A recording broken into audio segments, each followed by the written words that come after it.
Good evening, everyone, and welcome to the July 9th, 2025 East Lansing Planning Commission meeting. Mr. Bartley, would you please take roll? I will. Commissioner Chapin. Present. Commissioner Denault. Here. Commissioner Hendricks. Commissioner Lapine. Here. Commissioner Overbey. Here. Commissioner Putz. Here. Commissioner Sevaleski. Vice Chair Wagner. Here. And Chair Sullivan. Here. We have quorum. Thank you. Is there a motion to approve tonight's agenda? So moved. Moved by Commissioner Overbey, seconded by Commissioner Putz. Seeing no discussion, all those in favor vote aye. Aye. Opposed, nay. Motion carries. Agenda approved. Up next is approval of the minutes from the June 25th, 2025 Planning Commission meeting. Is there a motion? So moved. Second. Moved by Commissioner Lapine, seconded by Commissioner Overbey. Seeing no discussion, all those in favor vote aye. Aye. Opposed, nay. Motion carries. That takes us on to item number 2, committee reports. Mr. Bartley? Thank you. The Planning Commission is currently staffing, or I guess has seats on 3 committees: Age-Friendly Communities, Comprehensive Plan Update Coordinating Committee, and Green Code Study Committee. The Age-Friendly Communities Committee has been updating the 2020 Age-Friendly Work Plan. They'll be meeting tomorrow morning, which we believe may be the last meeting to actually be doing the updating work. We hope to have a draft for presentation, informational purposes to the Planning Commission, potentially by the end of August. And so Dr. Chapin will be at the meeting with me tomorrow morning, and we'll have more of a report at the next meeting. The Comprehensive Plan Update Coordinating Committee has not met since your last meeting. We will be talking about this a little bit more later on in the agenda, but we have just a few last changes that we're proposing to make to the Comprehensive Plan Update document before we forward it on to the Planning, or excuse me, City Council for their meeting next week, July 15th, for review. At that, excuse me, at that meeting, we're also asking the City Council to make a decision as to whether or not they're going to assert their right that's given to them by the state Planning and Zoning Enabling Acts to assert their right as the legislative body to be the final decision-making authority on the comprehensive plan. If they don't assert that right, then the Planning Commission will be that authority. So we'll find that out next Tuesday, and then, as you know, your public hearing for the comprehensive plan will be the following week on July 23rd. And then the Green Code Study Committee, excuse me, met last evening.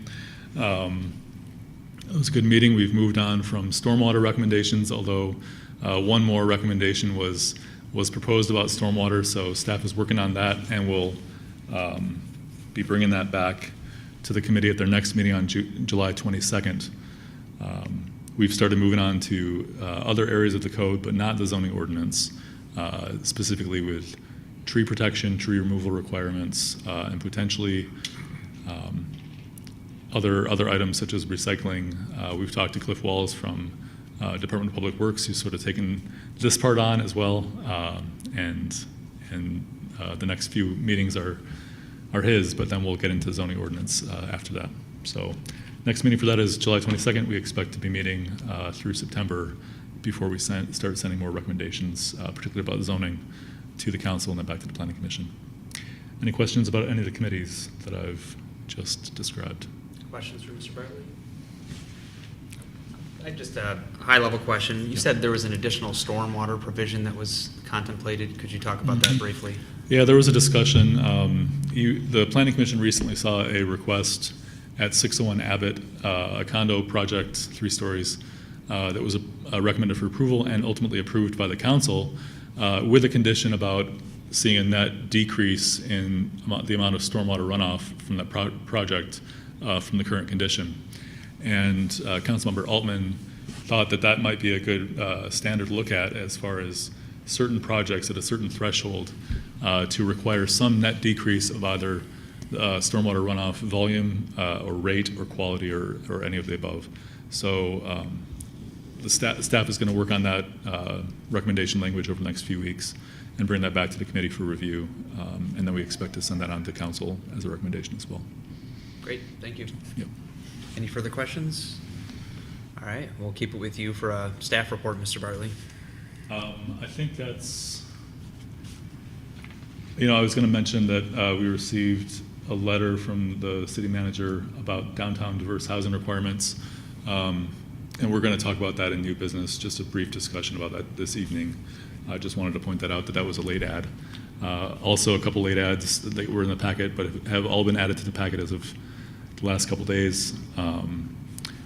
A couple items to do with the comprehensive plan update, and we'll talk about that more in unfinished business. So that's all from me. Okay. Any questions? All right, moving right along.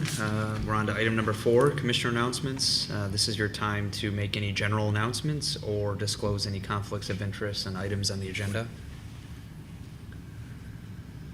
Going once? All right. That takes us on to item number 5, communications from citizens. Did not see any written communications in the agenda packet aside from the comments in the comprehensive master plan. And then I didn't miss anything, did I? No. Takes us on to verbal from the audience. This is the time for members of the public to come forward and address the Planning Commission on any items on or off tonight's agenda. If it is regarding item 6.1, the public hearing, we do ask that you save your comments for that item. And please keep your comments to under 5 minutes and identify yourself on the card if you have not done so already. So I'll start off reading the cards I have up here. First up is Carrie Freeman.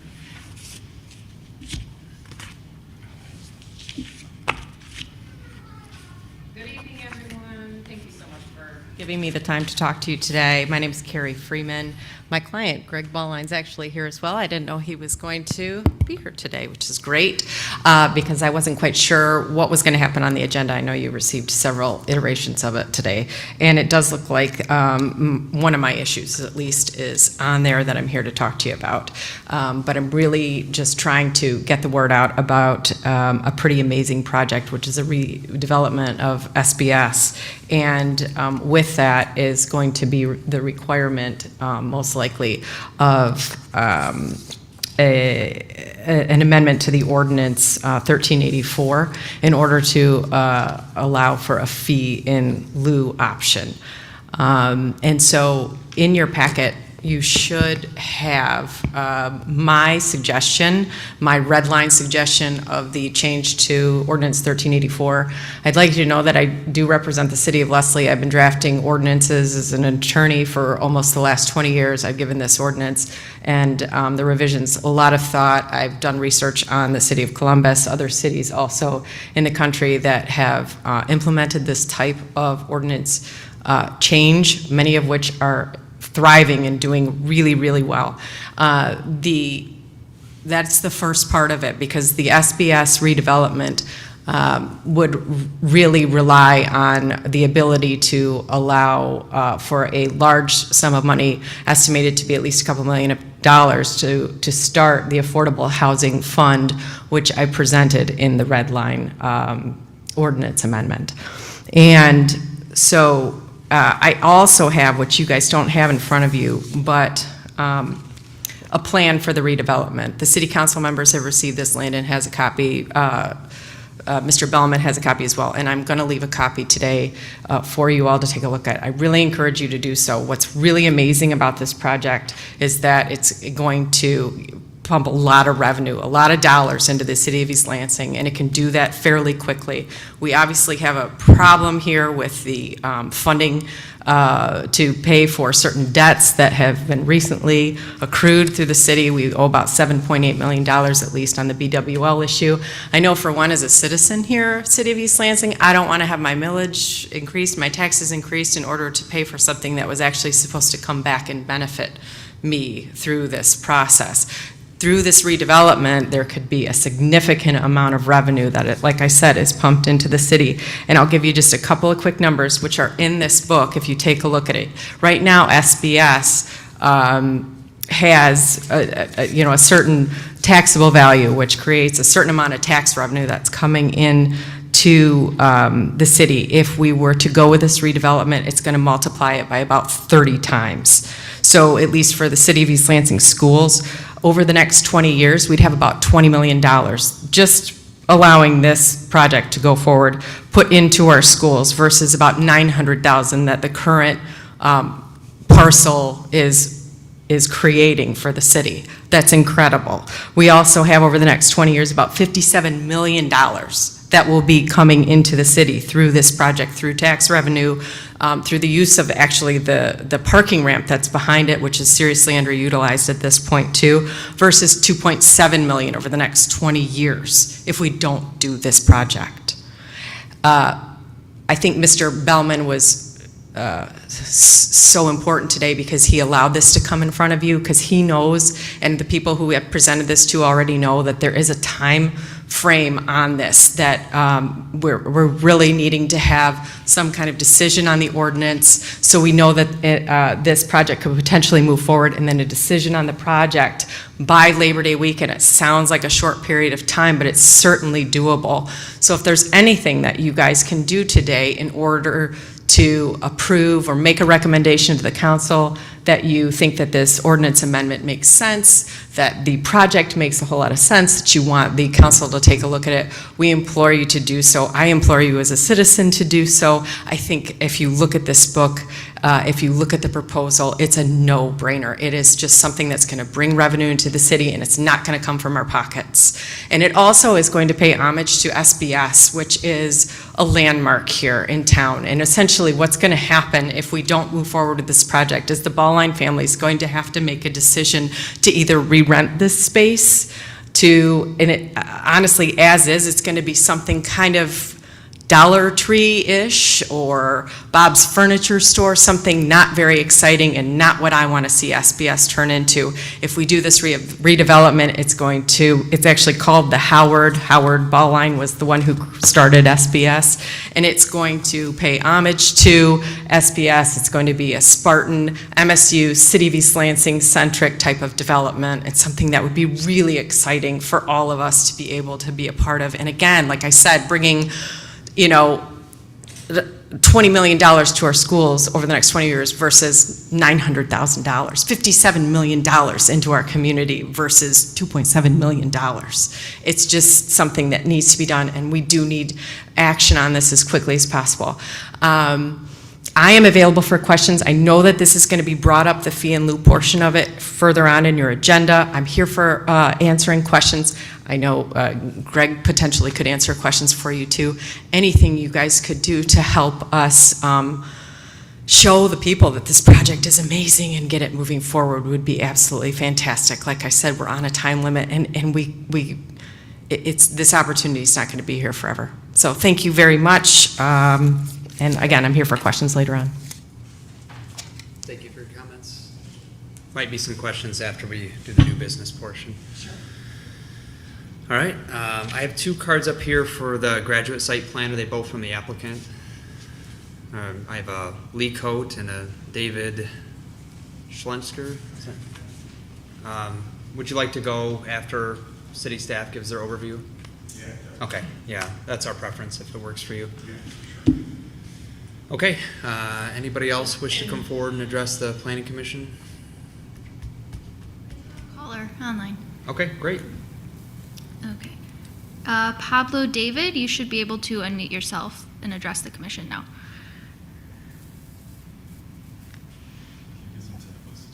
Hello, can you hear me? Hello? Oh, yes, I think we can hear. Would you like to speak on this at this time or following the staff presentation for the graduates application? No, I would be happy to defer to the staff and then David and Lee, and I'm happy to answer any questions if necessary. Great, thank you. Anyone else online in the queue? There are no other callers. All right. At this point, we'll move on to our public hearing for tonight. Item 6.1, a public hearing to receive comments on a request from Graduate East Lansing for approval of a special use permit located at 133 Evergreen Avenue. The applicant request is to add a private dining area and expand the rooftop deck with alcohol service. Mechanical rooftop screening is also proposed. The property is zoned B3 City Center Commercial. Mr. Bartley? Thank you. That summary really covers it all, so I'm just kidding. So I this did my best. hotel was approved in 2018 and constructed. After that, in 2020, May 2020, the City Council approved a special use that allows on-site consumption of alcohol in the rooftop restaurants for no fewer than 96 patrons, and that includes up to 48 persons in the outdoor service area, with hours of operation for the rooftop restaurant approved to be 4 to 11 p.m. Monday through Thursday, 4 to 12 a.m. Friday, and 12 to 12 a.m. Saturday, and 12 to 10 p.m. Sunday. So the hotel is 10 stories tall. There are 194 guest rooms, a cafe on the ground floor, and a rooftop restaurant. The request is, I'm going to pull up the floor plan. The request is to expand, oh, I'm sorry, one moment, please. Okay. So this is a special use request that essentially is a request to expand the alcohol consumption, the number of seats, total occupancy. By expanding the terrace is okay, but expanding the seats and the alcohol service is what requires the special use. So really, your scope is limited to the expansion of the outdoor deck, the expansion of the restaurant, and the alcohol service therein. There also, I should mention, is a request to screen some outdoor mechanical units on the roof, and that's just that's perfectly fine. We just wanted to include that as an informational item. But again, just focusing on the alcohol consumption and the expansion of that special use is what the request is here before you today. There was some discussion at one point of changing the parking configuration along Evergreen between Albert and Grand River. That's not currently contemplated with this request. The applicant does intend to return to you potentially very soon, as in this summer, we think, with a request to change the parking situation on the ground, but that's not currently part of the request. So what I've pulled up on the screen, actually I'll go to the current situation right now. Currently, the upper floor lounge on the 10th floor has 53 seats inside and 43 seats outside. The applicant is seeking to expand both the exterior terrace and also the number of seats in the lounge, make modifications to the lavatories, prefer public restrooms to accommodate the increased or the expansion, and also convert an existing guest room into a private dining room with a total of 20 occupants. So the total number of seats that are proposed to change. Inside, as I mentioned, there's currently 53 seats. The applicant is proposing to add 41 seats for a total of 94 seats inside the restaurant up top. As far as the outdoor terrace, there are currently 43 seats outside. The applicant would like to add 44 seats and standing room for 71, which is essentially the room that's allowed. Standing room is allowed by building code and fire code, so the total occupancy would increase by 71, as well as the increased seats. So we'd be going from, so we have a total request essentially to increase the inside by 41 seats, the outside by a total of 111 between seats and standing room. So you're going from 53 inside and 43 outside, a total of 96, to 94 inside and 154 total outside. That's again between seats and standing room, for a total altogether of 268. So we're currently at 96, and then adding seats and standing occupancy for a total of 268.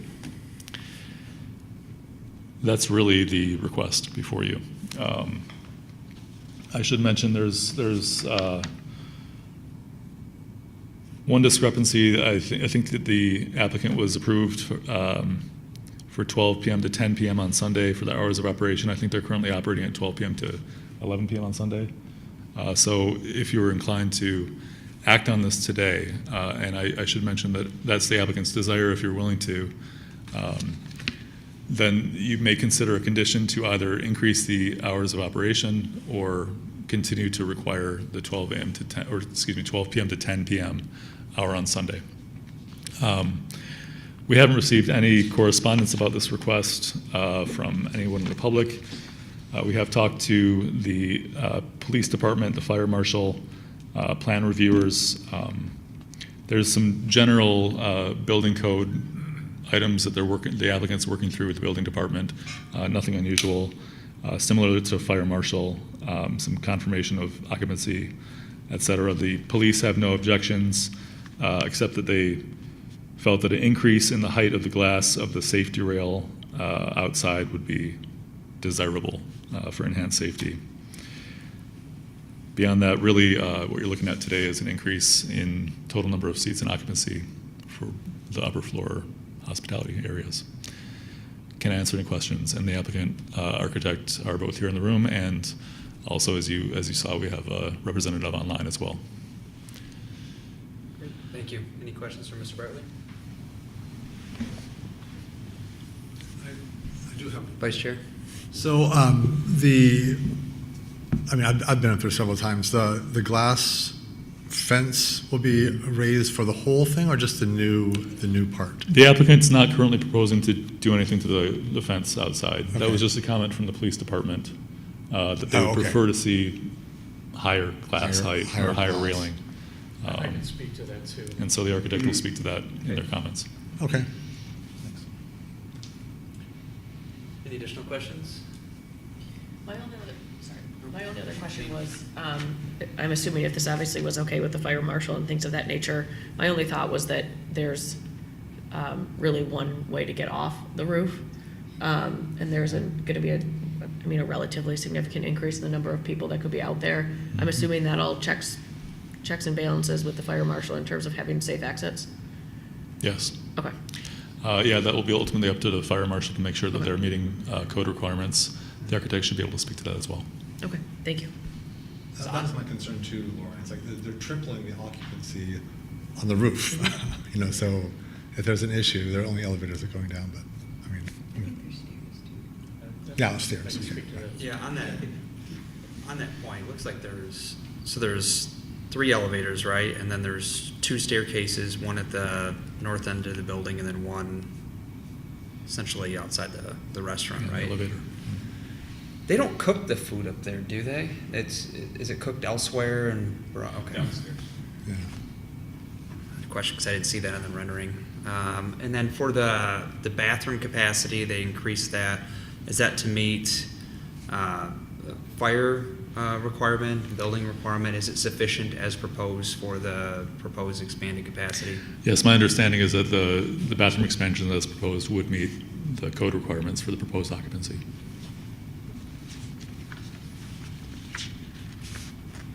Okay, any additional questions from Mr. Bartley?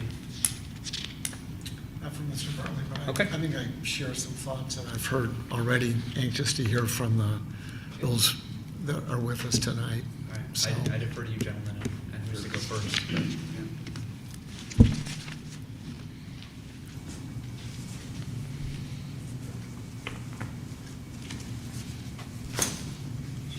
Right.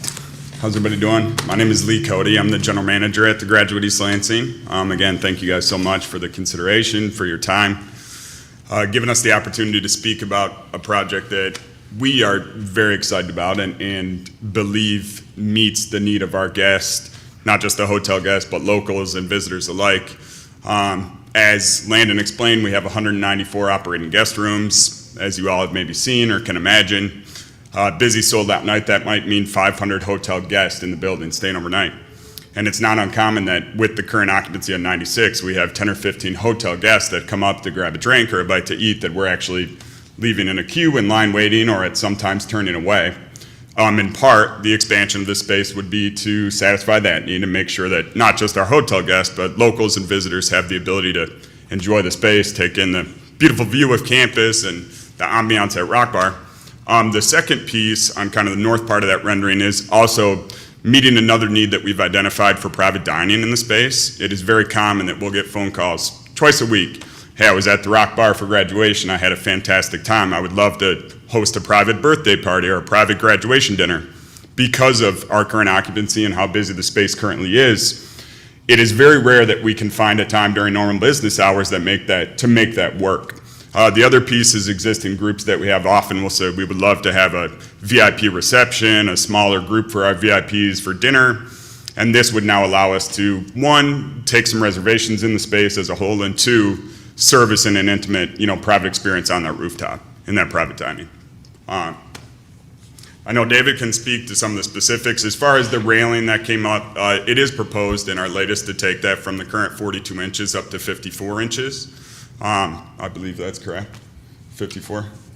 Yep. 54, yeah. So we've got that kind of addressed and totally agree with that. The other piece, in regards to parking, as Landon mentioned, just to kind of solidify that we do have plans currently in finalization, really, to make sure we can come back and propose the very best solution to improving that situation. Likely be able to present that within the next month or two. We kind of went back and brought in some additional resources, including working with a traffic engineer to make sure that every T is crossed and I is dotted to meet the needs of our guests and city interests as well. So thank you so much for having us. If you want to talk to specifics. Sure.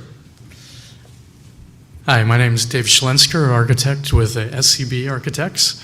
We were the original designers of the hotel, completed about 4 years ago, and for these renovations, they've asked us to come back and assist them with this. So let me answer some of the technical questions. I think Landon got it just right of what the scope is. We're taking the exterior amenities deck, terrace deck, and doubling that, a little less than double. It's about 1,300 square feet now, and it's going to be an extra 1,000, so up to 2,300. That roof was always anticipated to have the possibility of being expanded, so structurally it was designed to accommodate that.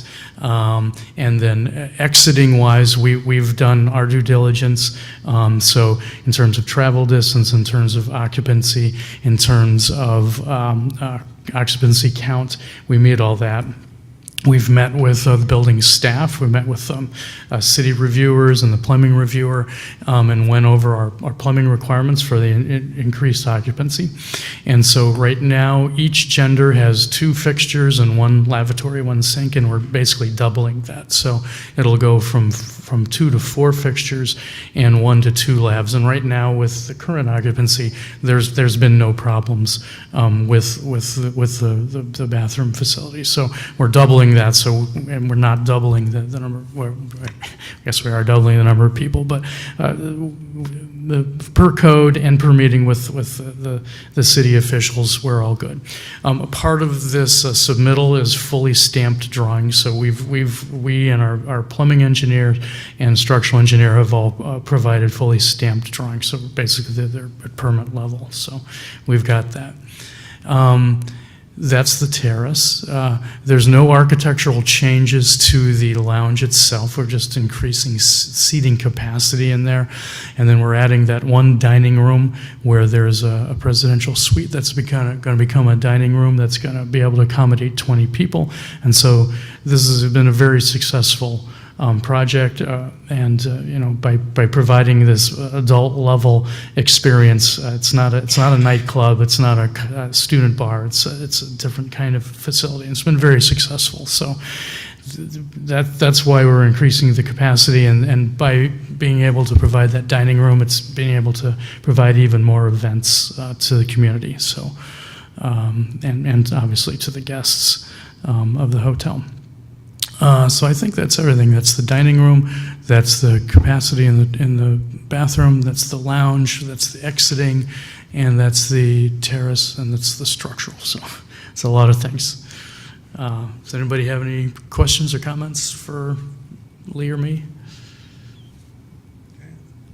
I think Chairman Sullivan talked about earlier, but the food is prepared below. Is there any expansion? I mean, you're expanding the toilets. Are you expanding food prep or food moving as well?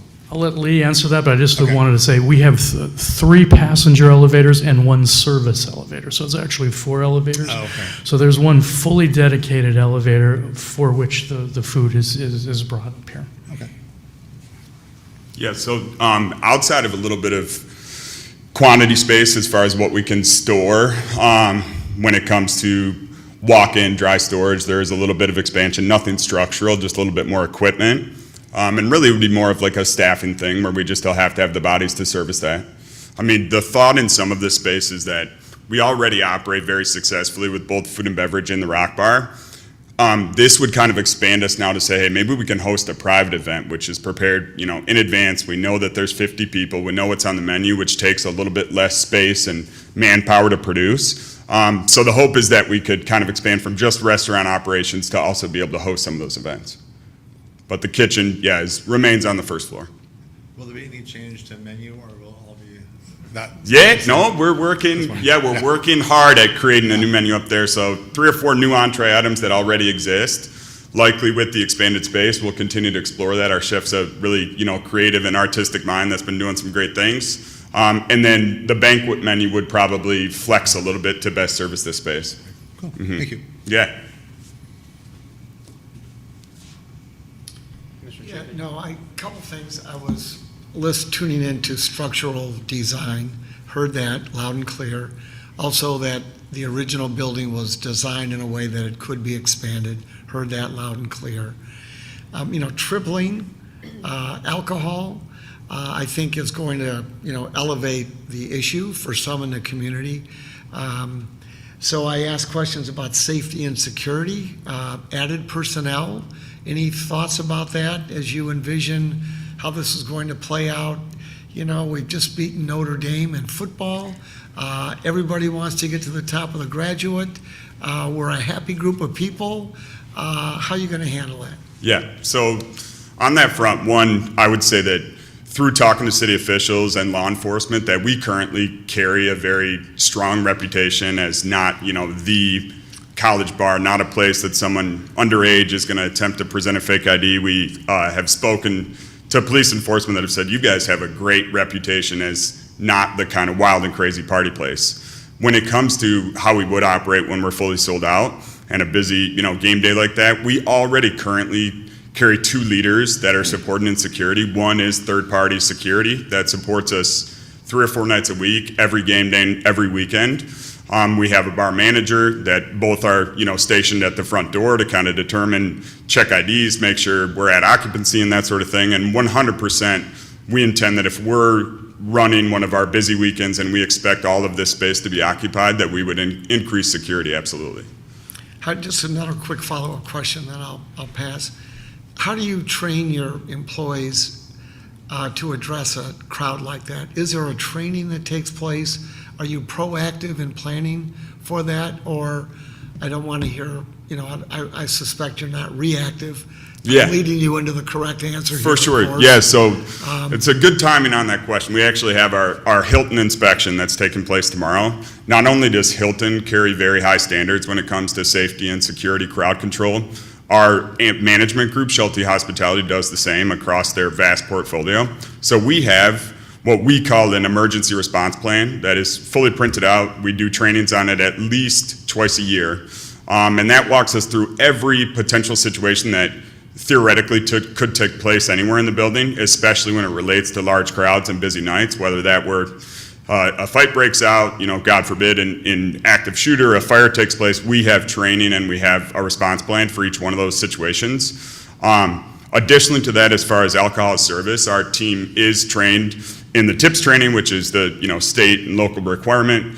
In addition to that, something we do proactively from our company side is that we host monthly secret shoppers that are coming in and going process top to bottom to make sure that alcohol service is being handled appropriately, IDs are being checked appropriately, not just for themselves, but for the other guests. And then I would say that, yes, we would continue to lift what those security trainings look like if we're anticipating a larger crowd.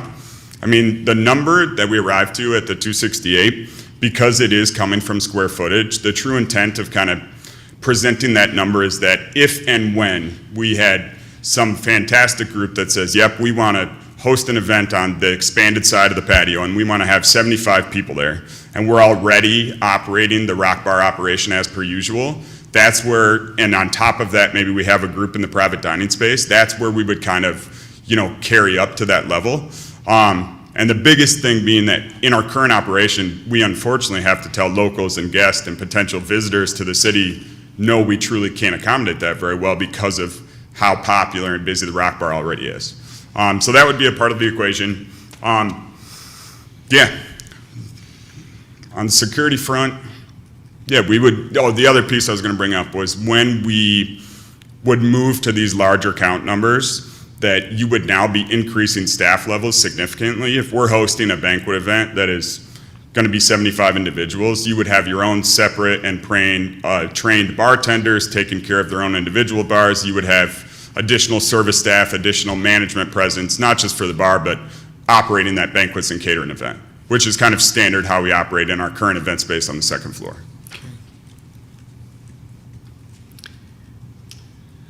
Yeah, I just had a quick question. It sounded like there was some concern when discussing this with staff earlier about potential fires and related issues. Can you speak briefly about the fire suppression systems that you have up there, the alarms, the signage? I assume everything's up to code, but can you explain how that process would work in the event of a fire? Yeah. So mechanically, I'll do the very best that I can. Another piece is, again, with Hilton's requirements being actually higher than what the state ordinance is or the state requirements, we have to go through a full fire suppression, fire system and panel inspection twice a year, where I believe the actual requirement by the state is once a year. What that looks like is that we are inspecting the fire panel itself, which is the annunciator communication system. That has a central hub on the first floor close to the front desk. So if there were a smoke detector or a fire detector that goes off anywhere throughout the building, it'll communicate location, where is that taking place, what is the fault code. We have the ability to communicate to the entire hotel via that annunciator. So if we say, hey, it's just a training procedure that's taking place, or we did identify that there's an issue on the second floor guest room, we would then communicate to the entire hotel to let them know what the best approach is and how and where to evacuate. And then suppression system is twofold, that we have sprinkler systems throughout the building. Those are definitely up to code, again, inspected twice a year. On top of that, we have a secondary ANSEL system that protects all of the kitchen equipment in the kitchen. Great, thank you, appreciate that overview. Any additional questions, Commissioner Denault? Yeah, I noticed that there's some guest rooms that are just on the other side of like a door that's next to the elevators. Yeah.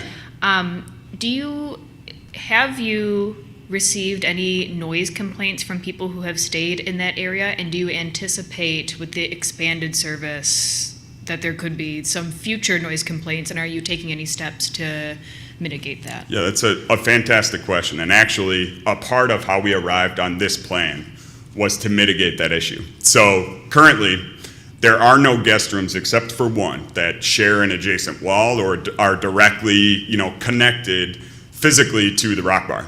The one and only that is a room that, yes, we get those complaints from. We actually kind of said, you know what, we have this demand and we get these phone calls about private dining that we can't accommodate. At the same time, we have a presidential suite that currently shares the headboard wall with the women's restroom of rock bar. So if we have a true VIP, we'll actually avoid that room as much as possible, move it downstairs. I mean, you would continue to have one wall that was sharing, but it would be the completely separate and much quieter 20-person private dining. And so that actually, the way we arrived on this was in part to mitigate noise complaints, whereas the rest of the rooms are further down the corridor and not sharing walls. And do you plan at all, that was a wonderful answer, by the way.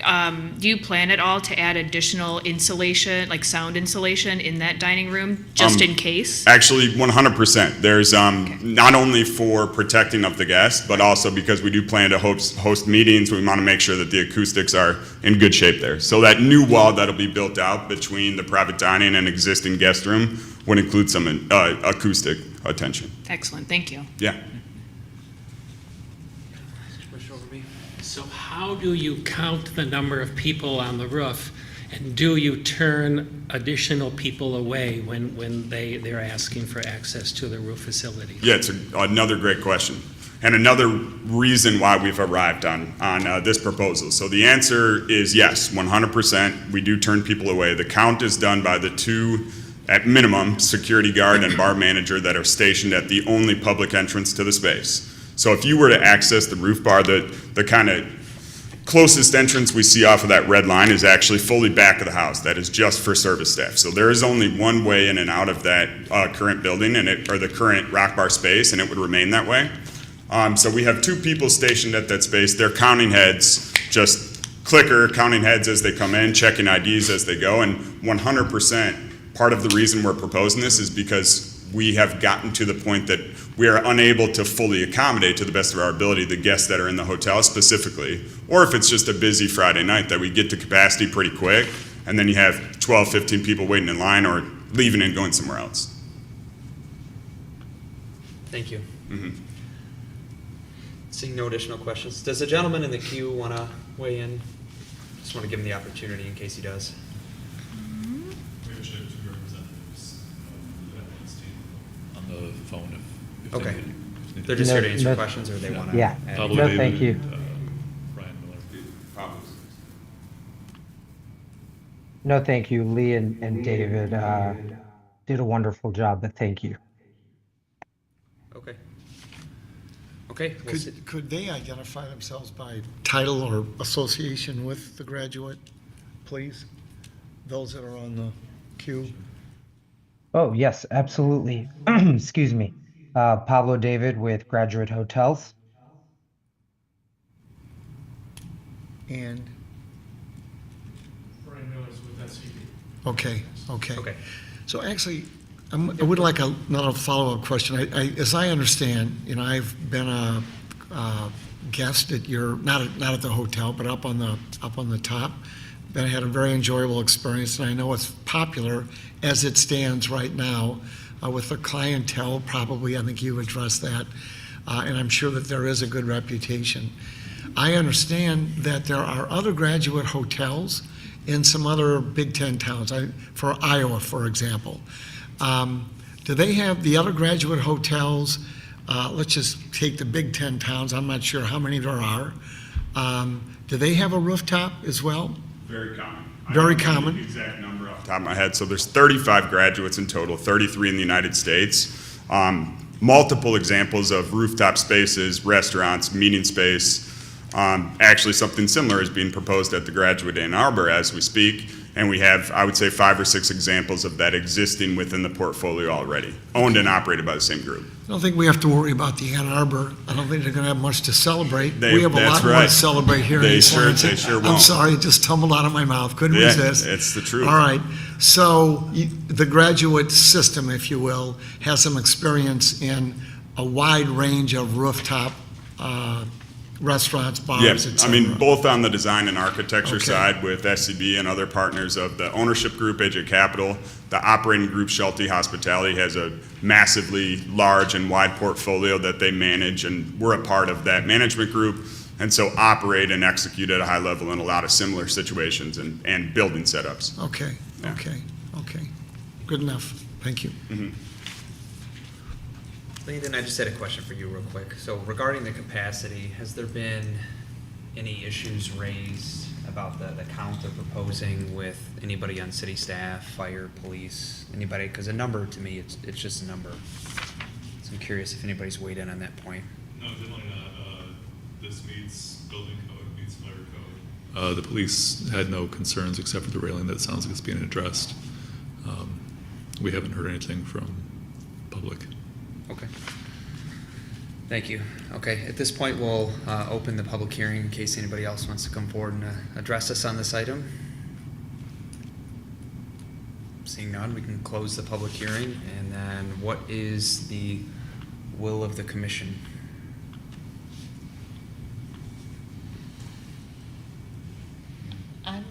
I'm frankly comfortable, I would be open to moving forward, taking action on this tonight. I don't know that I have that we've discussed any outstanding questions, per se, for the applicant or for staff. And I thought that the packet was, very detailed, and, but that's just my perspective, that I would be comfortable taking action on it tonight. Yeah. I'd be happy to second your motion. Yeah. Well, it's just to keep it clean, let's Yeah. make an official motion. I think it's on page 10 if it's somebody on wants to page make it. I can never Uh, find them. Hang And on. then when we get to the discussion phase, I'll weigh in. The sample motion It's on starts page on page ten 9 of the or staff 9, report, yeah. which is 10 of the PDF. Okay, I move to recommend, I move to recommend approval by city council of a request from Lee Cote for a special, or for approval of a special use permit located at 133 Evergreen Avenue, the Graduate. The applicant request is to expand the bar and dining area with alcohol service. This approval includes alcohol service and increased patron capacity not to exceed 268 persons for the following reasons. The proposed development does meet all applicable ordinance requirements. The proposal does meet the standards of review identified in sections 50-38 of the Code of Ordinances. The proposed use of the property is compatible with surrounding land uses and will not adversely impact the use and enjoyment of adjacent properties. And Commissioner Lupien, if I may. With the following conditions. With all of the following conditions,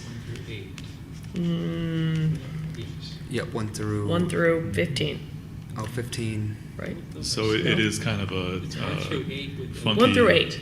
There's 1 through 8, and 8 sort of includes the 15 original conditions Yes. from Yeah. 2021. Okay. Do you need me to say that a different way, or does that You could just say suffice? the conditions listed in the staff report. The conditions listed in the staff report. The hour issue, is that one of the conditions, or do we need to add that? That's not currently in there. Okay. That's up to you. If you don't add a condition, then the approval would be for the originally approved hours. Okay, You could add a condition that would allow additional hours if okay. you're so inclined. Do we have the condition for the increased height to 54 inches in here? I didn't No. read carefully We should enough. We could I add it. think Let's we get should a, include that. before we start doing that, let's get a Okay. second. and then Okay. we can adjust it. So is there a second, moved by Commissioner Lupien, seconded by Commissioner Putz, discussion or potential conditions? What about the hours? Does somebody want to, I'll propose a friendly amendment to adjust the hours, in the technical sense as Landon outlined, to adjust it from 10 to 11 on Sunday, if you're amenable. Not amendable. And then would someone like to add a condition with the railing height? Yeah, what was the railing height that you were talking It was about? 54 inches, if I recall. Yeah, increase the railing height to 54 inches. I'm Okay. sorry, the enclosed glass, I don't know if it's a railing, Yeah. Yeah, glass railing to 54 inches. okay. Any additional comments or edits? Yeah, just brief discussion for me. I'm comfortable moving this as well. I think it's pretty cut and dry. The deck exists out there. I think they potentially underestimated some of the demand. I was on commission when this went through, and it's really kind of a one-of-a-kind, unique thing. There's nothing like this for miles and miles. So it doesn't surprise me that it's doing well, and that they had the capacity to increase it. Appreciate that they're doing the private dining room to alleviate the noise concerns of that room. And yeah, the capacity, if the city doesn't have any issues with it, I don't, given the safety protocols they outlined during their overview here tonight, which I thought was very helpful. You know, with the thought that they're still working with the city on a couple items here, I'm comfortable moving this on to council. So, any additional comments? I'm done. I think, you know what, I officially Chapin? second, I'm not sure that we really You did. technically. Oh. I did sort of before the motion was made, so I Yeah. just want to make sure that they're, Chapin seconded. Oh, okay, all right. Wanna make sure we- I'll let you guys arm wrestle for it. Yeah, right. Oh, Yeah. did you second? No. No, okay, never mind. Oh, you did it? Yeah, he did. Okay. I'm gonna give it to Putz, All right, never because his, mind. No, I'm sorry. he made the official Never mind. second, so.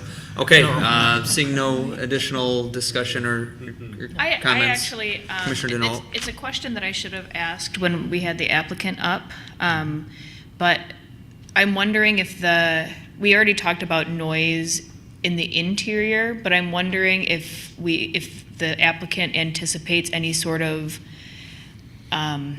echo effect, like onto the building, the other tall building across the street with the additional folks, and if there have been any previous noise complaints from the neighboring building. I didn't see anything listed in the staff report. I defer to Mr. Bartley if he wants to weigh in. No, I'm not aware of complaints, noise complaints or otherwise. that have originated from the deck. Awesome, thank you. 4-inch glass will help. That's true. Yeah. For the entire deck. Perfect, thank you. That was it. Okay, all right, let's do a vote. All those in favor, vote aye. Aye. Opposed, nay. Motion carries unanimously. This item is on to City Council at a to-be-determined City Council meeting. Yes. I don't know when that will be, but look out for agendas in the future. Thank you for coming in. Appreciate the overview. All right. Thanks, everyone. Takes us on to our unfinished business portion of tonight's agenda. Item 7.1, review of the comprehensive plan update. Mr. Bartley? Thank you. The Commission has seen the comprehensive plan update several times. Now, as I mentioned at the top, we intend to forward this to the City Council for review next week on July 15th. And at the last meeting, we had talked about a couple of comments that had come in specifically about social equity. And so we've been working on social equity, a couple items, and I wanted to give those to you to review and look through. They haven't been formatted yet. We had a couple issues it's been a crazy couple weeks, and weren't able to format these items the same as the rest of the plan, but we expect to do so, in fact, tomorrow in time to get these into the City Council's packet for next week. So there are 3 items in this handout that I've given to you, and this was sent out to the Planning Commission today. Like I said, it was a late add-on, but it is in your packet online as well for review. So there are essentially 3 parts. One says social equity in the comprehensive plan update, and that has a graphic on it of this is a Tony Ruth illustration talking about what is equity, inequality versus equality versus equity versus justice, and it uses the giving tree as an example. So essentially, we wanted to describe what social equity means. It was considered. We found it in early community engagement efforts. Citizens said this is our most important issue in East Lansing. We want it, our highest priority, and then public health and housing and climate resilience. So that's why we focused on those those public health, climate resilience, and housing as our 3 major focus areas, and then wanted to make sure we were looking at it through a social equity lens.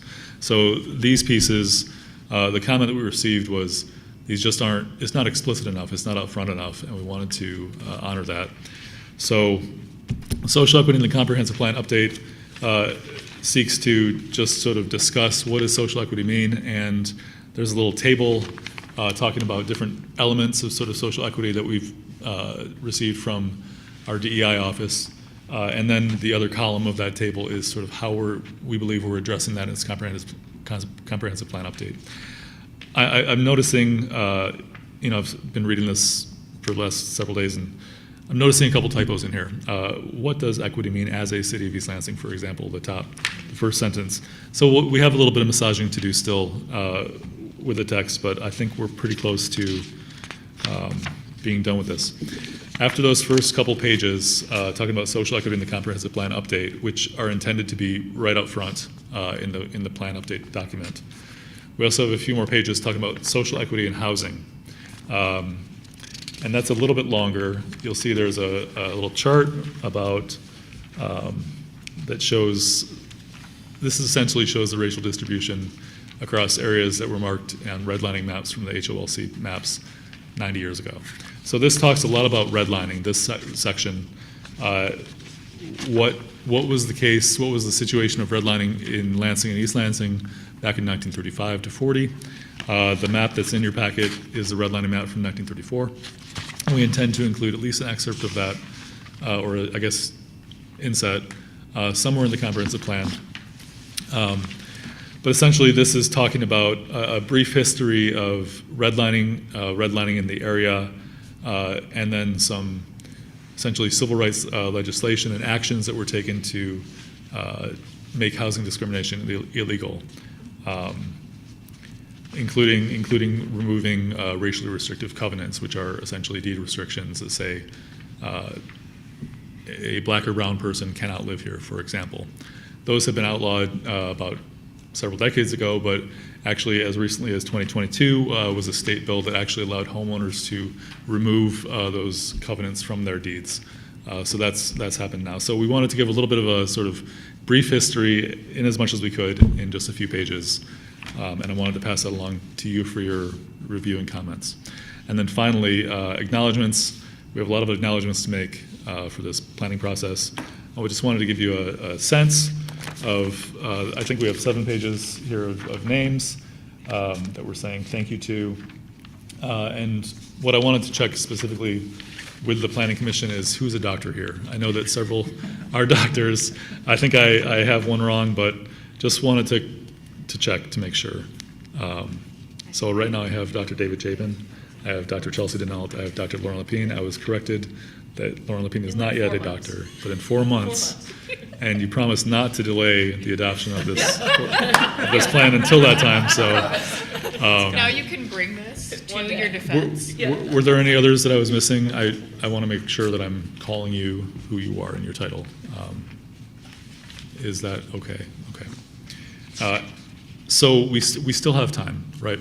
The City Council, it is intended, our intent is to send what we consider the final draft to City Council for their review next week. And then, again, the final draft for you for your public hearing on July 23rd.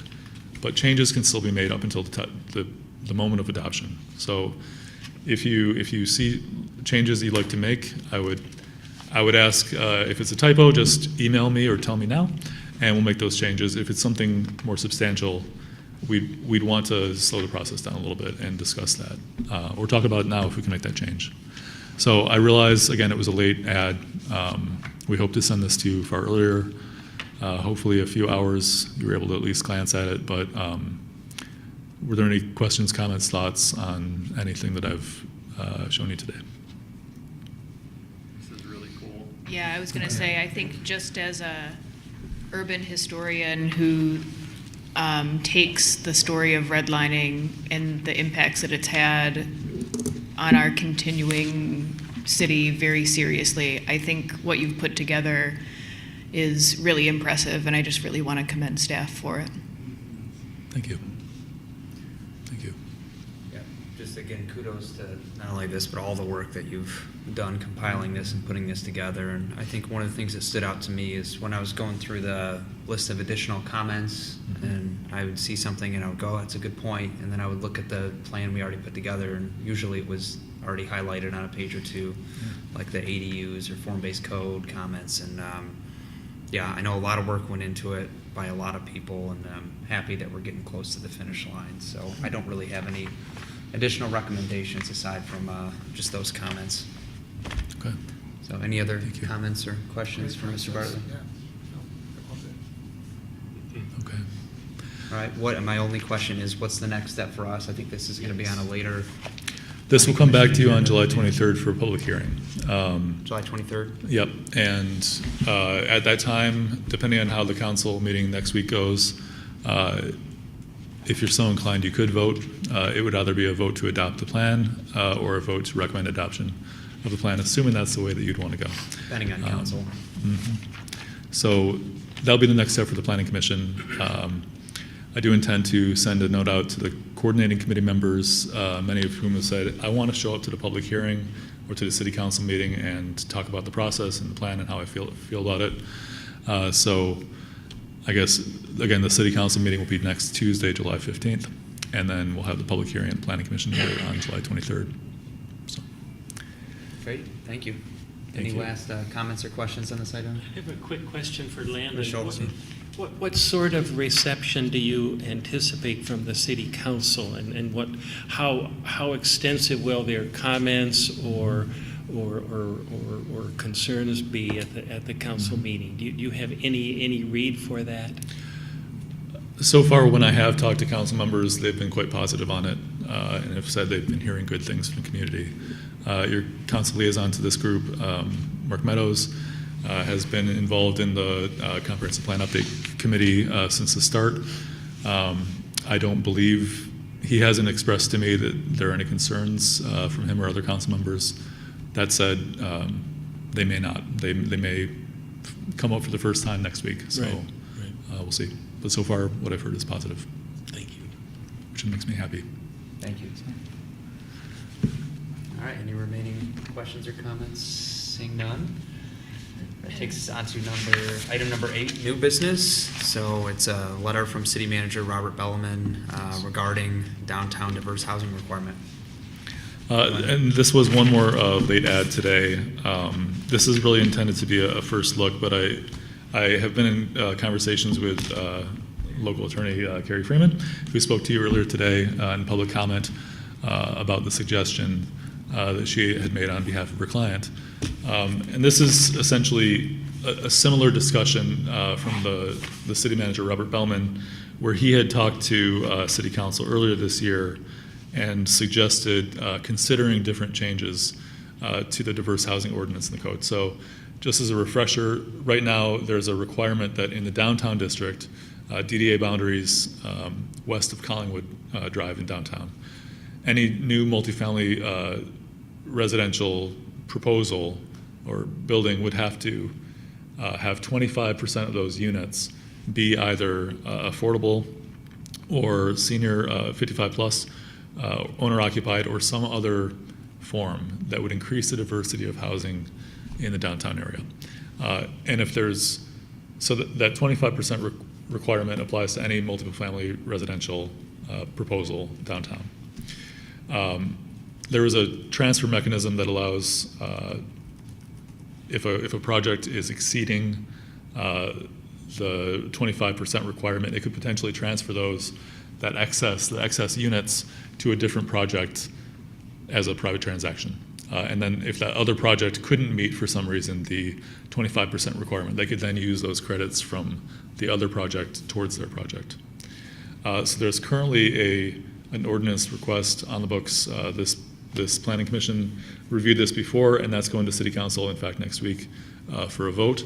But that would restrict the transfer of credits from properties that have received a local financial incentive. So essentially, if the project says, I'm going to receive a payment in lieu of taxes from the city for this, they couldn't then turn around and say, great, now I've received this, but I'm going to let you, other developer, use these credits that I'm essentially getting paid for. So that's currently proposed. That's not in this proposal. Essentially, there are 4 ideas in here.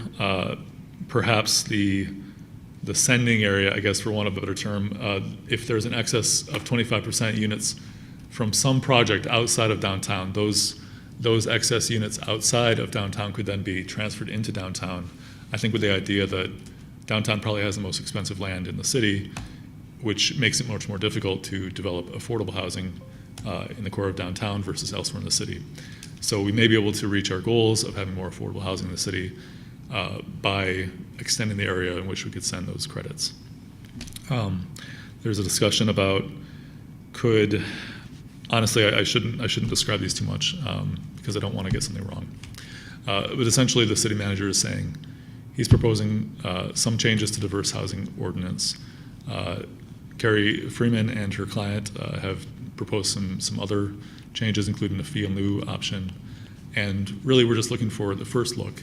If you have thoughts on the diverse housing ordinance, and there was some good discussion when we talked about the other ordinance, 1546, talking about the restriction of transfers. But if you have discussion or thoughts or questions about the requirement right now, how it works, or whether it should be changed, we're just interested in those thoughts at this point. You don't have to take any action tonight. If you feel like changes should be made and quickly, you can always recommend that. If you'd like to have more discussion further down the road, we can certainly schedule that. No ordinance language has yet been introduced by council to be referred to you for a public hearing. With that, can I answer any questions, or are there any thoughts on what I proposed or presented? Go first if you want. Yeah, go first. I have some questions. Okay.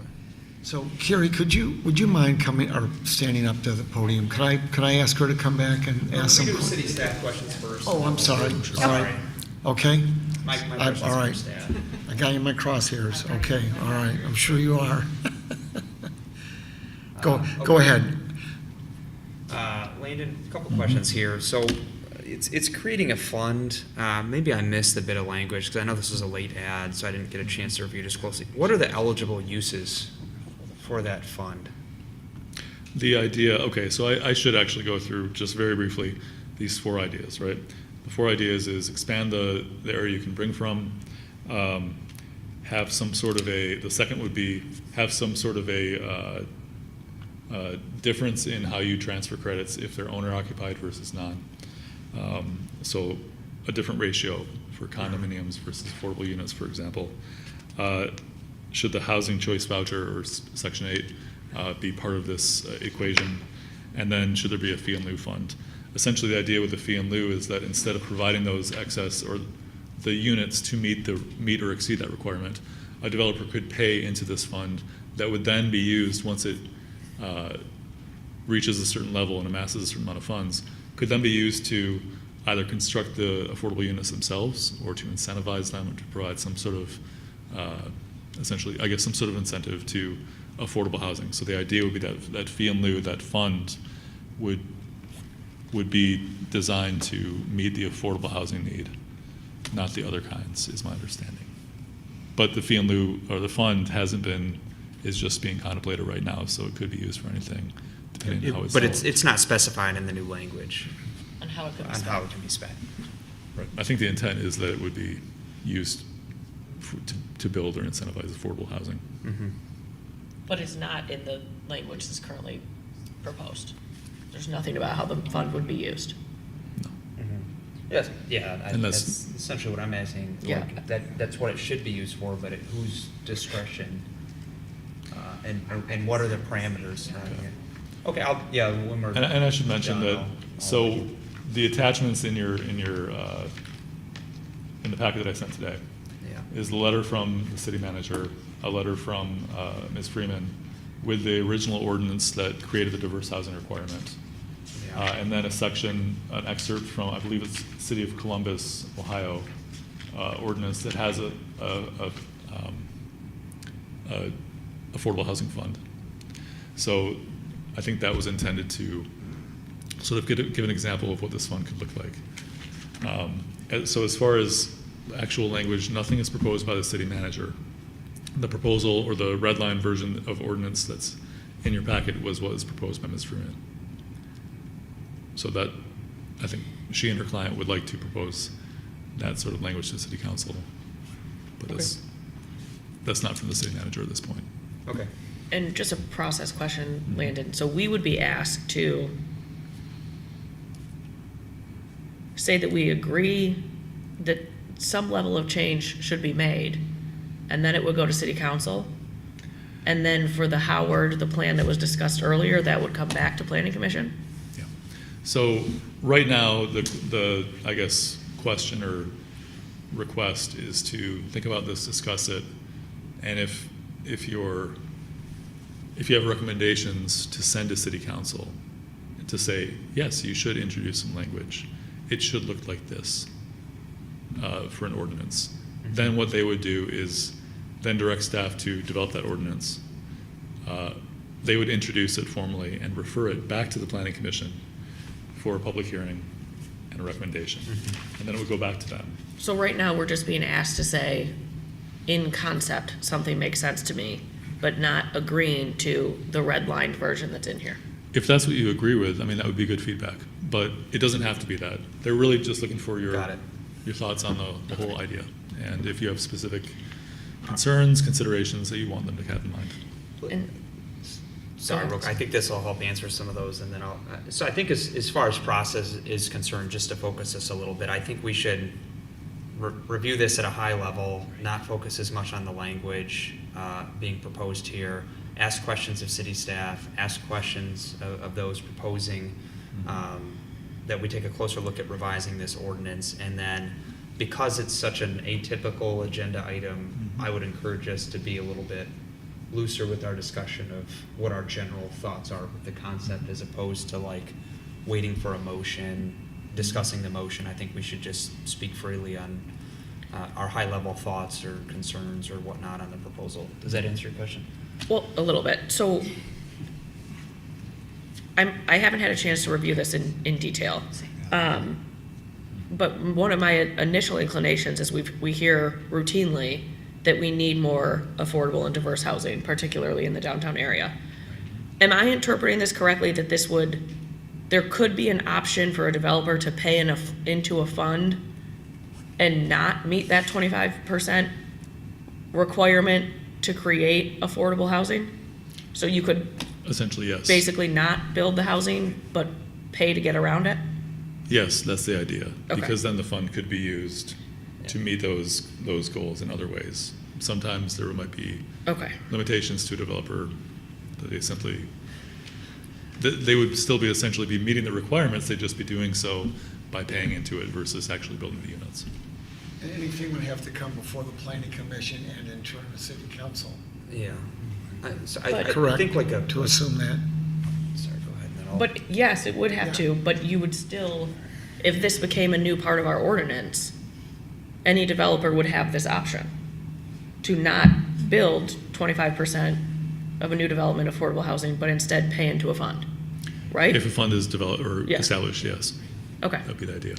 I had to make sure I was tracking. Yeah, I think about it, and then I'll kick it over to you. I think about it in terms of outcomes, though. It's like if the goal is to get more affordable housing built, there could be a particular scenario, hypothetically, a building on Grand River in a dense area where they may not have the capacity to put the affordable housing on site there, and in exchange could provide funding to the city for them to utilize in a to be determined fashion to build potentially or incentivize building affordable housing in the community.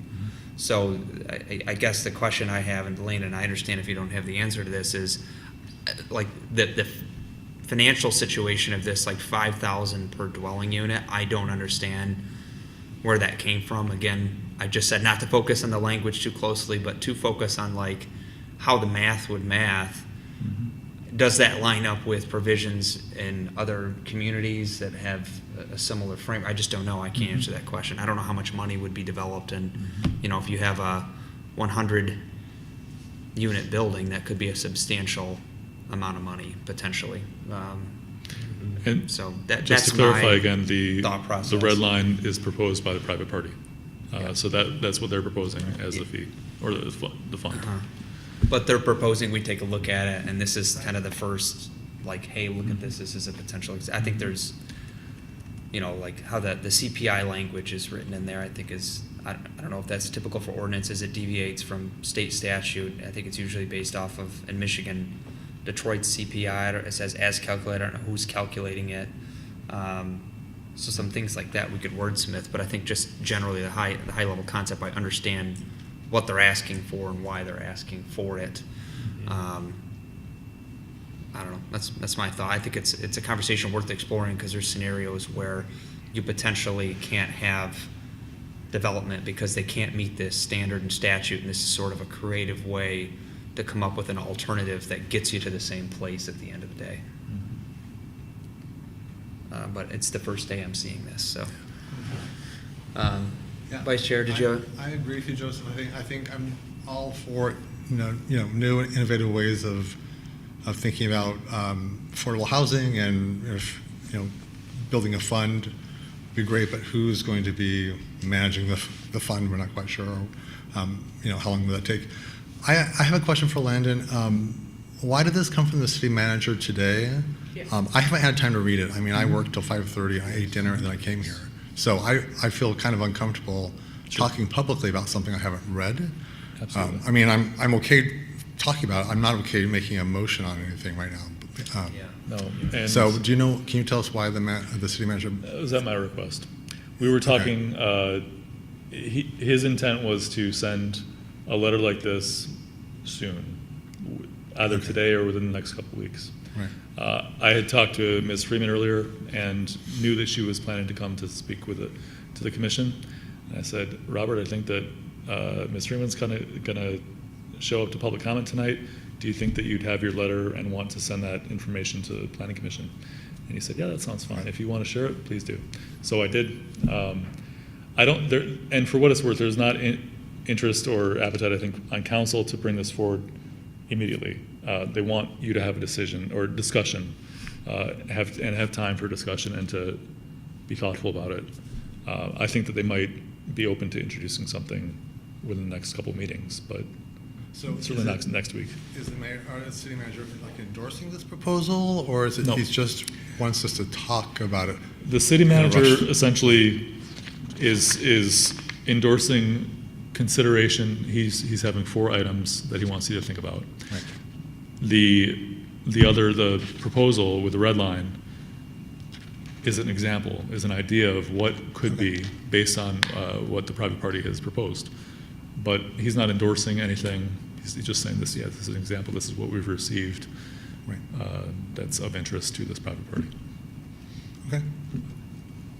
Thanks. You know, I'd just like to add, I think, Ed, you speak for me and probably most of us in terms of not having this information in front of us. In fact, Carrie, you're speaking and you're talking about some things, and where is that in my agenda? I mean, I was doing that. I mean, I confess to that.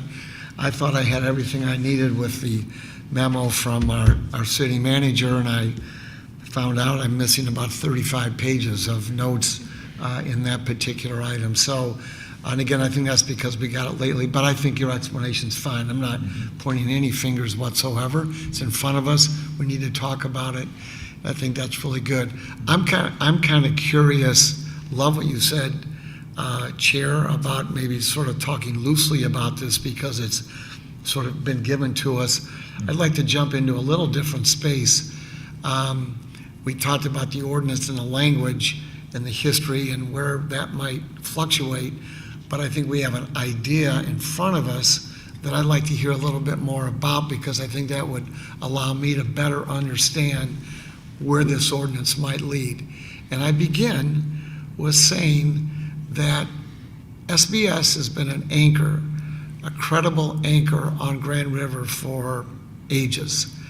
And they have some credibility in my mind when they propose something here that might enhance our community, that probably would enhance our community. So I begin with that bias, and I just want to be open about that.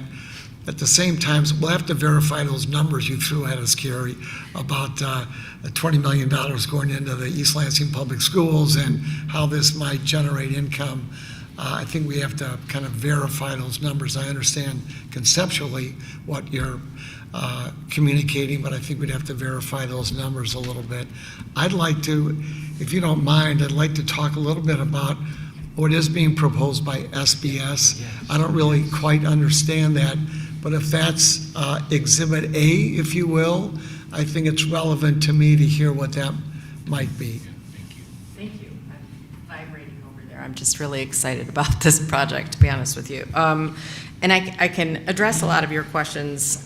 You know, as far as the changes to this ordinance go, I think that, yes, conceptually, a fee in lieu makes a lot of sense. Right now, what's in front of the commission and kind of in front of the council with the changes to Ordinance 1384, at least as far as like the credit issues go, they don't make a whole lot of sense to me, because one thing is this ordinance was put in place in 2016. The purpose was to create affordable housing. The purpose was to create equity and diversity in housing. And so far, no developers have been able to come through, except actually my client at one time, and do what the ordinance is asking them to do, which is create 25% in their project in order to create affordable housing and stuff. The numbers don't work. Developers aren't attracted to this at all. It has had almost 10 years of proof. The proof is in the pudding. We don't have any more affordable housing than we did when this thing was put in place. And researching this, part of the reason for that is because of the fact that it is so limiting. And now what's before you guys is to say, hey, let's limit it some more. And let's take, if anybody even gets credits, and you want to know how many people have credits from this? 0, because no one's been able to even hit the number, let alone go beyond it. So why are we even talking about limiting them and not being able to transfer them to people? There aren't any. It just doesn't make any sense to me. What makes sense to me with this ordinance is to expand it, create like something for developers to look at our city and say, hey, there's all these options for development. That's what Columbus is doing. That's what all these other communities are doing. Yeah, like you said, Commissioner Chapin, it's got to come in front of the Planning Commission, the project anyways. It's got to go in front of the City Council anyways. But at least when they're looking at this, they can maybe make their numbers work and provide us options, more options. I mean, how often are we looking at developments that make any sense that are giving us affordable housing? You're not, because they can't do it. It's been 10 years. It can't be done. And so, we have a numbers guy who could come in and talk to you guys, and they are laid out in here too. It's Triterra. He's someone who does this. We have studied this project, this SBS project, and we can confirm and answer any questions that you have related to the numbers. But as far as this fee in lieu provision goes, this project would take it would create about just under a hair under $2 million that would put into what I honestly named this the Affordable and Diverse Housing Initiative Fund, because that's what we need. We have the social equity theme that's coming up that we really want to start moving towards, and that includes diverse housing. It includes affordable housing. And so, although it's not outlined specifically in here, personally, I don't think that in the ordinance it needs to be done. What can happen is we create this Affordable and Diverse Housing Initiative Fund, and then someone like my client comes along, they start this project. This project is going to have, I believe, it's 154 units. I don't want to speak out of turn, but right around there. And what that would do is immediately require him to pay nearly $2 million, put it in this initiative fund. Then what can happen is the council or planning commission or whomever can create the terms. What does that mean? What can we do with this money? You know, you put it in an investment account, it begins to earn interest. You can use it to study some of this stuff, to buy back housing, the sky's the limit. Pay for people to put a down payment on a house who are maybe in a certain income level. I mean, it can go as far as it needs to go in order to create the results that it needs to create. But right now, we're just not getting any results at all. So why wouldn't we open this up? Why wouldn't we make City of East Lansing more attractive to developers? Why wouldn't we do this? It doesn't make any sense not to. And so, yeah, I know you guys haven't looked at the details of this ordinance. Like I said, I've been drafting ordinances for nearly 20 years. When I came up with this, I'm kind of a simple person. Like, you can get really detailed, but why don't we start simply? This concept of a fee in lieu. It's very simple. It starts out $5,000 per unit. We have a CPI increase. You guys can change this later when you really, see how this is in play, or add to it, or, create more broad strokes for it if you want to do that. But in order to get this SBS project, up and running, we at least need this to start it. And I think that's why no one's endorsing this as far as the city manager or Landon or anybody but like that. But the people who we've talked to about this project, I think they see the extreme value to the city, and are, they're open to talking to us about it and getting it in front of you guys, because decisions need to be made. Like I said, we've got until about Labor Day to make a decision. My client does, one way or the other. Are we developing? Or are we re-renting to Dollar Tree? I mean, that's really what we're looking at, which to me would just be I don't think Dollar Tree I would not vote in favor of Dollar Tree. I would not. Thank you. So I suspect others on the commission would not as well. Yeah. But I'd like to jump ahead a little bit. What is the project, the Howard? That's kind of what I'm trying to get after. What's that going to look like? What is that? How is that going to be so important to us that it generates the kind of income that that you're talking about? Forgive me, I don't have books for every single one of you, but if I can at least just present these. Okay, fair enough. Give us a concept. Not cut and dry. There's typos in it, because I did it. Okay. I'm sorry. I apologize. But, Here, whoops. Here. and I'll get more. But the Howard is essentially, and you can take a look at the book, but it's it's creating stores underneath and high-rise student housing up above. Let's see. It's mixed use with retail. It's mixed use, retail, yep. So the building, if you go to page 6, it's 350,000 square feet. There'll be about 325 units. It would be studios through 4 bedrooms. And then it's also going to utilize the parking ramp, I call it the hamster trap. I don't know what you guys call it. But right now, it's seriously underutilized.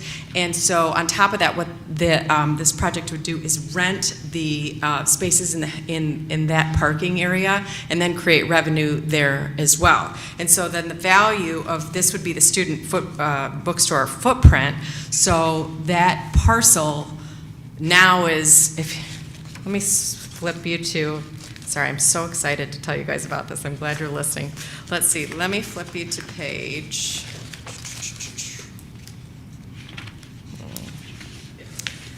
28. Actually, let's start on 26. So if you look at what currently is going on with the student bookstore, the taxable value is about $1.7 million. So what that contributes to our schools is about $42,000, just over that. And then what is contributed to the city of East Lansing from student bookstore right now is about $80,000 per year. Okay, so what we did is a 20-year trajectory here. So if you look over 20 years, you're getting on average about anywhere from 122 to 148,000 total that's filtering into our city from the parcel as is, okay? And then if you flip over to page 28, this is the projection of where we would be if we did this new project. So the new estimated taxable value for student bookstore would be $38 million. So what that's going to do is bring in for our school $912,000 a year, just starting in 2028, which will increase over time, over the next 20 years. So at the end of the 20 years, we're getting over $1 million for our schools, just from the tax revenue that's created from this new project. And then if you go down, you can see where it says total new local taxes. And see, that says $1.7 million. So in addition to the school, the taxes that are going to school, taxes that are filtering into the city of East Lansing are $1.7 million versus $80,000 in 2028. And so we did a 20-year trajectory here, and every year we're getting, a significant amount more. It's about a 30 times multiplier. And in addition to that, there would also be the flat, almost $2 million that would be put right into the Affordable Housing Fund if we had one to do that. So that's all this tax revenue plus just $2 million to the city to use in any way they want, or that you guys can imagine, that will support affordable housing, diversity, equity, social equity in our housing, and all of that. And this is just one development. So if you allow this fee in lieu, again, it's like, okay, so you allow the fee in lieu and then you can approve this project, say. But coming down the line, if other people come along, you don't have to approve every project if it doesn't make sense. This one makes sense. It just... If I could just kind of interrupt. If I'm trying to picture this, I know the space roughly that the student bookstore has on the footage on Grand River. You're going up from that? Yes. So during construction, what happens to the student bookstore? Student bookstore will be gone, and it's... I have already rented space on the street. Okay. So I have another location. So you're gonna go straight up.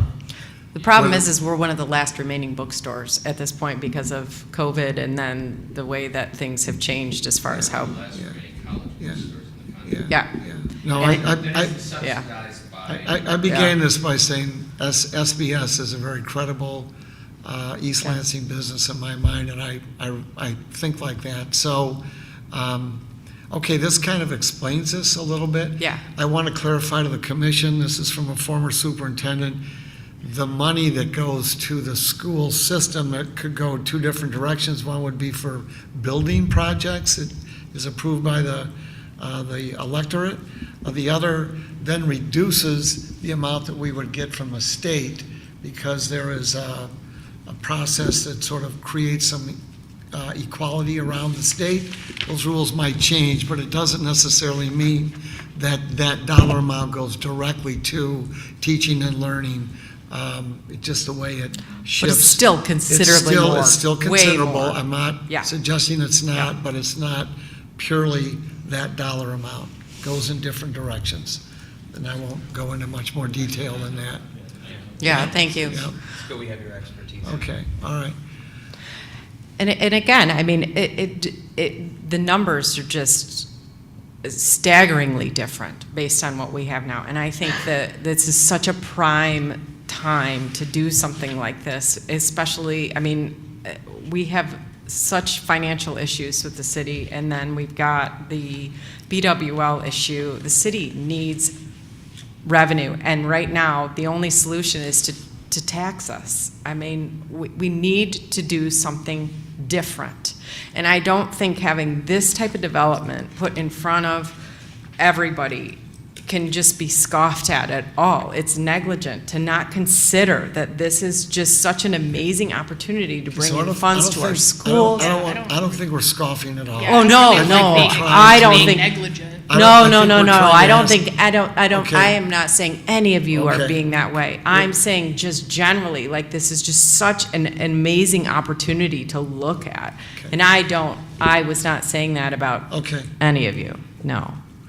I just, I appreciate you outlining the project and the benefits of it. I think that's helpful context. But I just want to ask the million-dollar question. How is the current ordinance going to restrict this building? Why can't it accommodate the diversified housing on site? Yeah. Yeah. Greg, can you go up to the mic, please? Yeah, sure.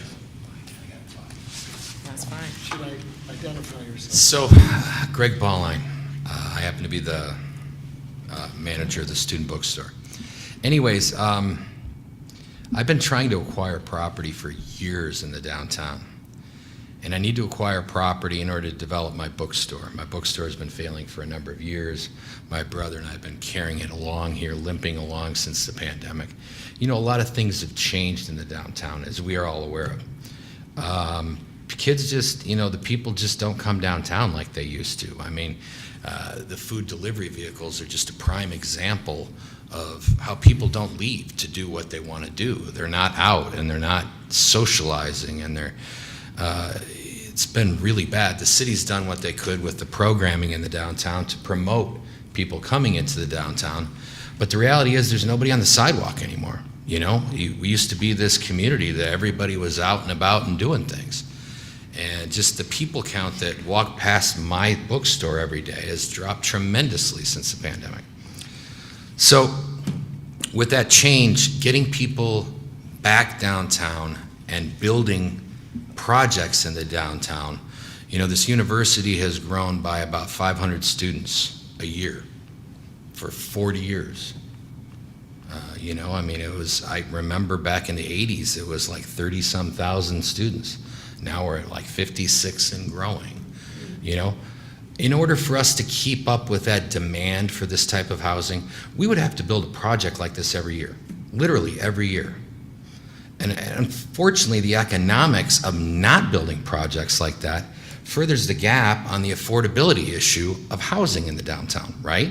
Property values go up, rents go up, which provides this gap for entry point that's just becoming greater and greater.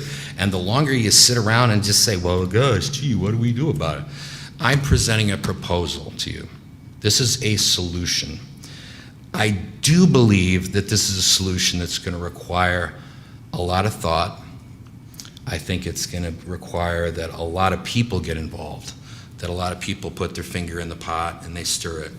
And the community needs to be involved in this decision making, because I think it's a big decision for everybody to make. Not my project, but the actual ordinance itself, okay? You know, I think the one thing that we could do to actually make this a meaningful thing would just be to open up the restrictions of where the affordable takes place. Just to open it up to somewhere in the city of East Lansing, as long as you're gonna build it in the city of East Lansing. We can go through the specifics of the fee in lieu. The whole idea behind it, background, is to set up a board, a committee, appointed by members of city council that would be in charge of those funds and how they get used in our community, and to have thoughtful and meaningful conversations on what should be applied to what, why, and how.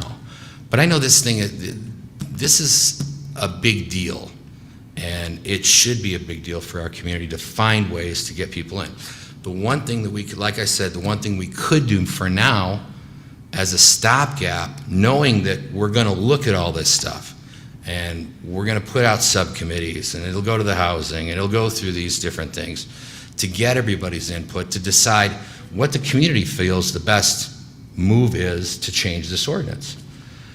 But an easy fix for now is just to open it up, you know? I mean, just, at least we'll be getting affordable housing in there if somebody can satisfy the 25%, even if the fee in lieu isn't in place. Like I said, I've killed myself trying to find property that I can afford to build low-income housing, which I know nothing about, by the way, you know? I mean, that onus on a developer to say, yeah, you gotta do 25%. Developers aren't like that. You know, you build a product and you know a product. And banks are the same way. You can't do mixed use within the same building because banks don't understand how to loan that. It's a specific type of loan, yes. Can you address the chair's question, though, about why your specific building wouldn't be able to accommodate the 25%? I think that was the chair's question. Oh, Yeah. really? Yeah. Oh, I didn't understand that. I'm sorry. No. Why my building It was couldn't? kind of a two-part. It was like, why Well, is it's- the ordinance not working because for this specific building? Because you're putting, you can't accommodate it in the same building. It just doesn't work. When we built Newman Lofts, we had to build Newman Lofts separate from the market rate housing. And the reason why is because that has a whole different set of metrics that banks understand and can loan on. When you start mixing and matching products like that, you confuse people and nobody wants to loan you money to get the project done. It's essentially another limiting factor of the ordinance itself. The assumption that these two can coexist, because they can't, financially. That's all I'm saying. You see these products never become mixed because they can't get the money to do it. You know, I mean, you can't get LIHTC housing in a market rate development, right? So you have to separate that component out from a market rate component. So how do you do that? It's like reinventing the wheel. It's nonsensical, so. Okay, thank you. Uh-huh. Any other? Can I ask a quick question? Vice Chair? Yeah. I just have a question. So it says, I was looking at the landmark and thinking about it. Can you give us a comparison? How big would this project be compared to the landmark? It and I know would be there's a lot- roughly the same footprint, so target in that, it was 30,000 square feet that we acquired to build that. We had some of the parcels already. We acquired the rest of them. We had about 15,000. We acquired about another 15,000, I think. I think it's about 30,000 square. Maybe it's only 25. It may only be 25,000 square feet. Our site's about the same, about 25,000 square feet. So they'd be comparable. Right now, as of last tax roll, you see that the landmark, which is comparable in size, and I'm assuming in taxable value, is generating about $2 million in property taxes annually. Now, all of that doesn't come back to the city, you know, it goes out to the other jurisdictions and stuff, but nonetheless, I mean, it's a big number that the city could be generating from a project like this. That was going to be my next question. Yeah. Because these are all projections here. Yeah. So what are the actual numbers? Or Well, that rough would be estimates? essentially the number. It depends on what it gets assessed at. It would be in excess of $2 million a year that would, in taxable value, that would come back to the city for their 30-some%. I don't pretend to know how all the monies flow back and forth, But I think that we benefit of about a third of the money that's out there, but don't quote me on that. Right, okay. Thank you. It's pretty complicated, I think. Landon may be able to speak to that, but I can't. These numbers too are about as close to real as we could get. I mean, this, so, I mean, you can look at them and yes, they might fluctuate a little bit, but they shouldn't be too significant in that way. And again, we do have someone, the person who went through this and created this and studied the numbers, who can also come and talk to you guys if you want to. You know, and again, I don't know if I mentioned to you, but on the ordinance, when we came up with the 5,000, it was kind of Sorry, would you step to the mic? yeah, sure. It was a number that was looked at in other communities, and then also a discussion with the developer and what actually would make sense for a project like this.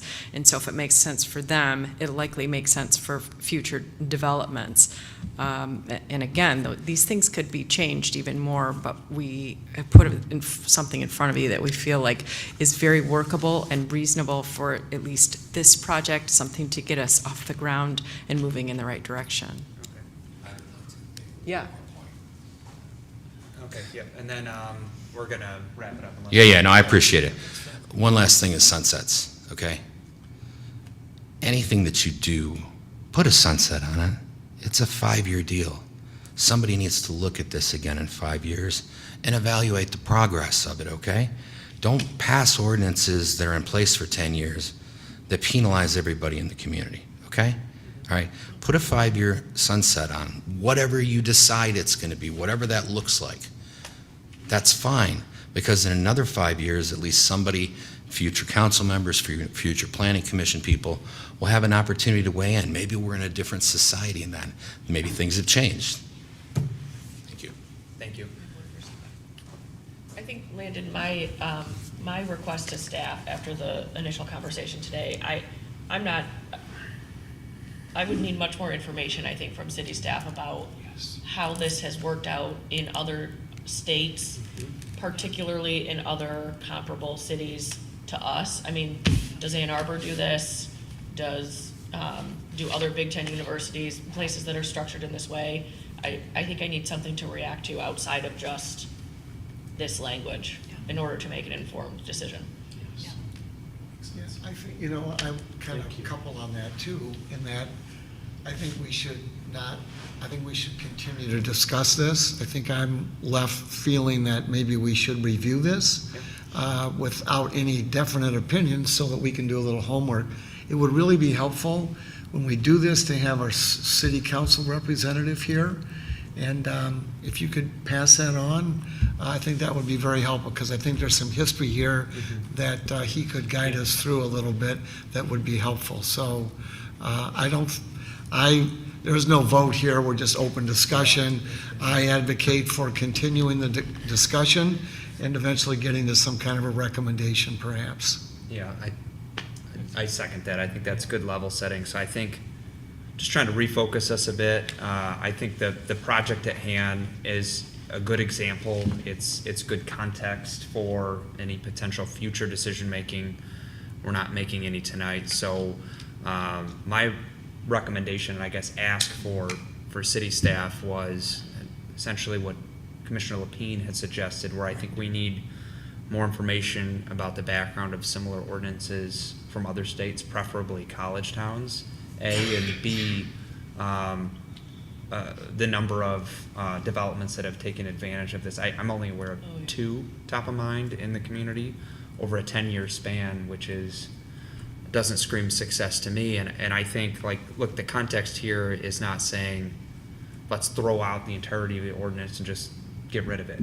I think the memo in particular, which I'm trying to refocus as to from the city manager, outlines, I think, 4 narrow and thoughtful revisions we could make on this item. So my recommendation, if the commission is comfortable with it, is to direct them to actually, the city attorney, city manager, to put something on paper that we can actually review and comment on.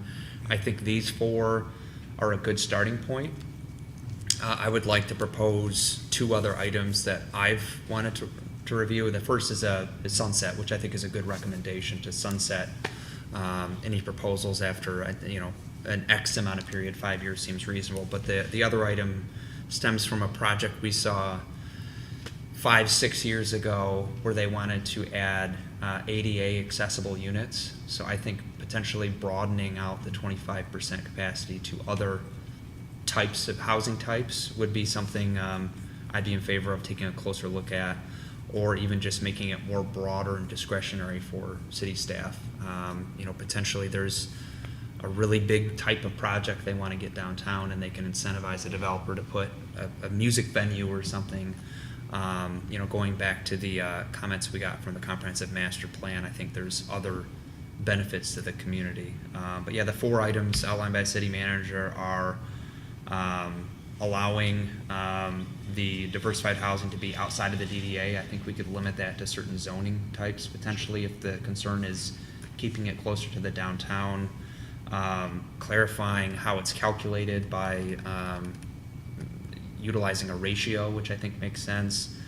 And then allowing housing choice waivers, which was a recommendation of Councilmember Watson, and then a fee in lieu of. And I think we need to be more specific about how that money is to be spent, what parameters. I think there's various commissions, age-friendly, for example.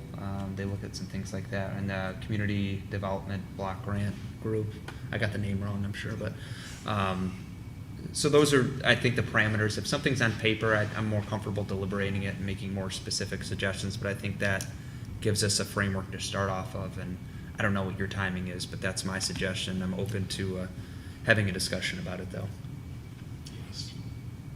Any comments on that or additions? Any other items people would like to review? That's the way to go. Yeah. Okay.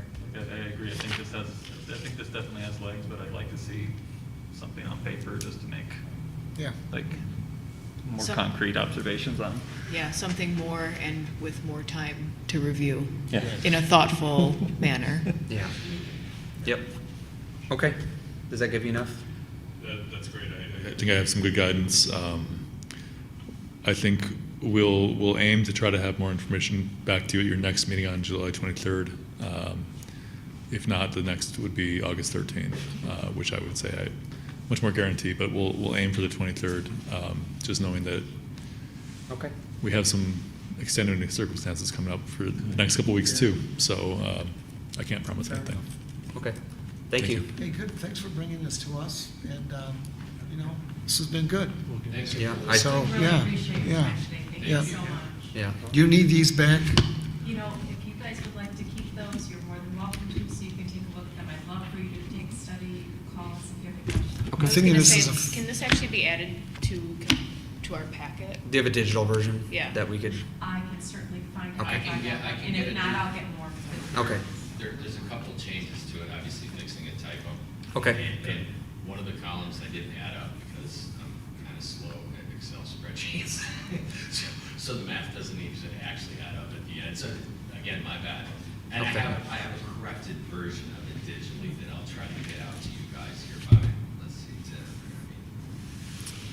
early next week. Yeah. Okay. I'll make sure I get it to Landon, and Landon will distribute it there, okay? Okay. Thank you for coming in and. It will look slightly different Yeah, than that. yeah, it's really. Okay. Of course, I'm not that bright. Understood. Thank you. We look forward to it, and thanks for bringing it to our attention and for initiating the conversation. And thanks to the commission for your flexibility and having a more open discussion about this. I think it was helpful, and I look forward to continuing discussions. All right. Seeing no further comments or questions on this item, that takes us on to item number 9, commissioner concerns. Any concerns from commissioners?